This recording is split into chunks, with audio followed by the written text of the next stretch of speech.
हां उमरगा शहरातील सर्व मतदार बंधूचे भगिनीचे मनपूर्वक आभार व्यक्त करतो। आम्ही केलेल्या आव्हानाला प्रतिसाद देत या शिवसेना, त्याचबरोबर काँग्रेस, लहुजी शक्ती सेना आणि अन्य मित्रपक्षांच्या या नगर विकास शहर विकास आघाडीच्या सर्व उमेदवारापैकी आपण आमचे 18 उमेदवार निवडून दिलेत, त्याबद्दल मी सगळ्यांचे आभार व्यक्त करतो।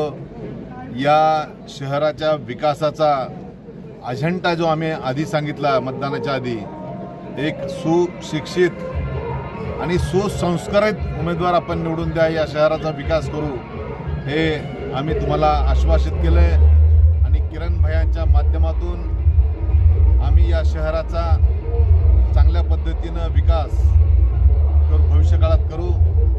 या राज्याचे उपमुख्यमंत्री तथा नगरविकास मंत्री एकनाथजी शिंदे साहेब असतील, अजितदादा पवार असतील आणि मुख्यमंत्री सन्माननीय देवेंद्रजी फडणवीस साहेब असतील, यांच्या माध्यमातून विकासाला एकही रुपया कमी पडणार नाही, एवढं नियोजन करून भविष्यकाळात या शहराचा सर्वांगीण विकास करू।